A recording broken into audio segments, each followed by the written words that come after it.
The International Criminal Court is going ahead with its decision into the war on drugs, but the Philippine government is not cooperating. President Bongbong Marcos has signed the Maharlika Investments Fund Bill 1 week before his State of the Nation address. One political analyst believes that former President Rodrigo Duterte's meeting with Chinese President Xi Jinping undermines the current Philippine government.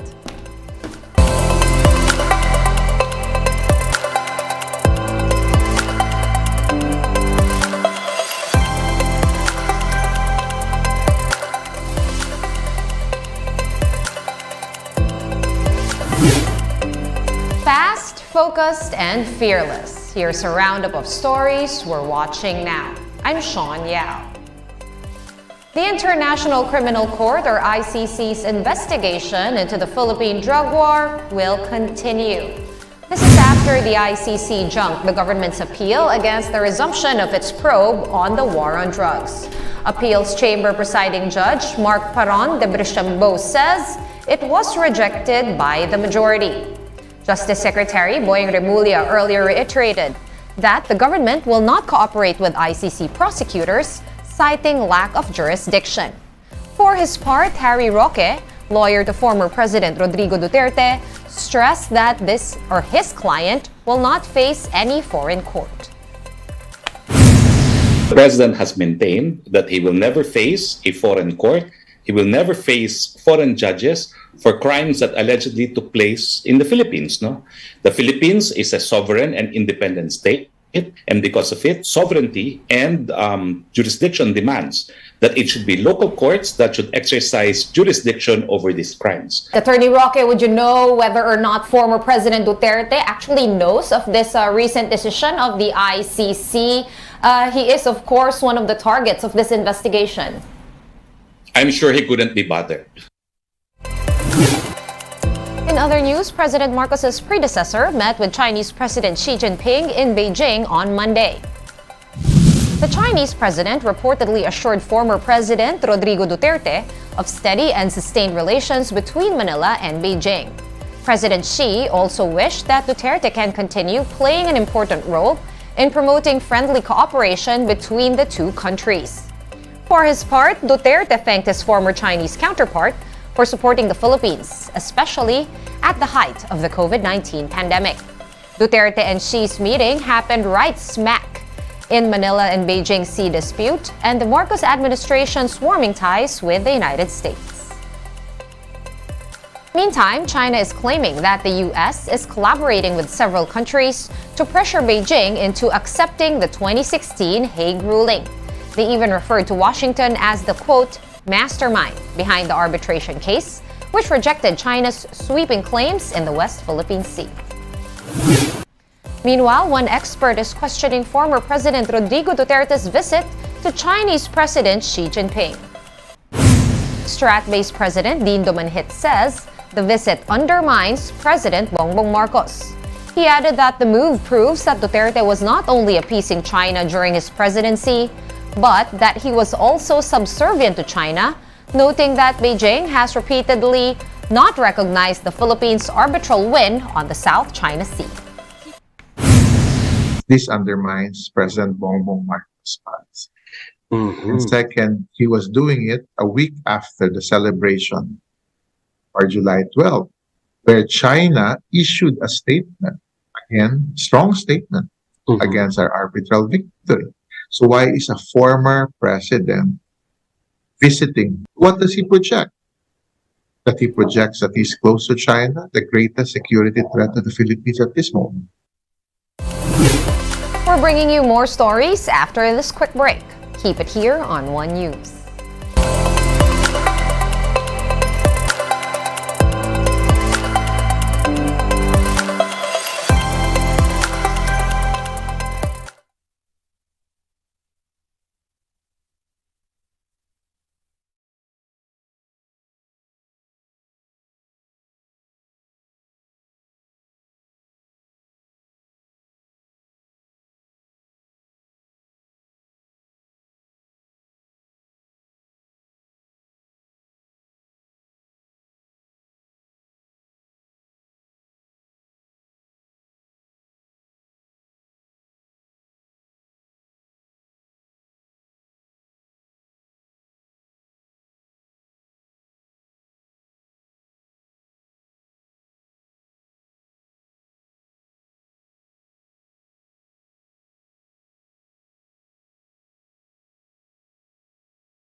You're back on One News Now. I'm Sean Yao. President Bongbong Marcos signed the Maharlika Investment Fund bill into law 6 days before he delivers his second State of the Nation address, or SONA. The new law establishes a sovereign wealth fund where the government can choose to invest in various outlets. These include foreign currencies, commercial real estate, and infrastructure projects. For the first time in the history of the Philippines, we now have a sovereign wealth fund designed to drive economic development. Through the fund, we will leverage on a small fraction of the considerable but underutilized investable funds of government and stimulate the economy without the disadvantage of adding additional fiscal and debt burden. Reactions to the Maharlika Fund's approval were hot and fast. Pantay Bigas, Kilusang Magbubukid ng Pilipinas, and Amihan National Federation of Peasant Women took their protests outside the Department of Agriculture's headquarters in Quezon City. The progressive groups believe that food security and not the MIF should take priority. For her part, Budget Secretary Amina Pangandaman welcomed the signing, saying that the bill will expand the country's fiscal space for the government's priority programs. And for House Ways and Means Committee Chairman Joey Salceda, this new law will, quote, bridge the gap between investable funds and projects. On the other hand, Ibon Foundation's Executive Director Sonny Africa has a different take on the Maharlika Fund's impact. Sabi na pinaka-problema dun sa Maharlika Fund, niloloko tayo. Nagkukunwari na para may kalahating trilyon piso na magmumula sa wala. Hindi yung totoo. Even yung sinasabi na target na seed fund and up to the 500 billion na kikreate, malaking bahagi doon ay galing sa iba't ibang bulsa ng gobyerno. Let's now take a quick look at today's other top stories.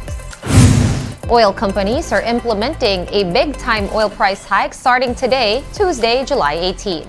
Gasoline prices are now up by 1 peso and 90 centavos a liter, while diesel is now pricier by 2 pesos and 10 centavos per liter. Kerosene prices likewise went up by 1 peso and 80 centavos a liter. The Energy Department says that the price hikes are on the back of OPEC's planned supply cuts and higher demand. And cash remittances from overseas Filipino workers rose to 2.5 billion pesos in May. The Bangko Sentral says this is higher by 2.8% compared to the same period last year of 2.43 billion pesos. The increase in remittances is driven by inflows from the United States, Singapore, and Saudi Arabia, and further powered by better digital banking services. On to the weather now. Rains will persist in the next 3 days due to the low-pressure area embedded within the Intertropical Convergence Zone, or ITCZ. Areas that could experience heavy rains are Caraga, Camiguin, Misamis Oriental, Bukidnon, Davao Oriental, and Davao de Oro. Pag-asa is warning of possible flooding and rain-induced landslides. And in sports, the Philippine obstacle course team is headed to Florida for the Ninja World Cup USA next week. Marty Bautista with the story. The Philippines' top athletes for obstacle course will go head-to-head with the world's best at the Ninja World Cup USA next week. Representatives of the country were chosen by the Pilipinas Obstacle Sports Federation through a qualifying round held this weekend. The federation is confident of the team's chances in the world stage. Top in the world for this format. The short format, the fast formats, which are OCR, Obstacle Course Race 100 meters, which is anywhere from 10 to 12 obstacles in 100 meters. We are recognized to be world-class, and we're very proud of that. Team Philippines swept through the competition en route a 4-gold finish in the 32nd Southeast Asian Games in Cambodia. This was a repeat performance of the country's haul in the 2019 Games in Manila. Mark Rodelas, who won gold at the individual obstacle races in the SEA Games, will also be part of the Philippine contingent to Florida. He also holds the world record in the 100-meter men's obstacle course race with 25.09 seconds. Confident, but at the same time, syempre medyo nakakatakot din kasi yung expectation, masyadong mataas na yung expectation. So, Yeah, kung ano yung kapalaran na dumating, we will accept. But definitely, magpe-perform kami doon ng maganda. Women's world record holder Precious Kabuya, meanwhile, noted of the intense training they undergo for the competition. Kabuya set the record at 33.12 seconds. Both Rodelas and Kabuya made their respective marks at the SEA Games. Talaga nag-enjoy kasi parang playground lang po talaga yung obstacle eh. Everyday po kami nagtitraining, Monday to Saturday, and 2 times a day or minsan 3 times a day pa po talaga. Sobrang hirap po ng training namin. Mukha lang po madali pero yung katawan po namin medyo bumibigay-bigay na din.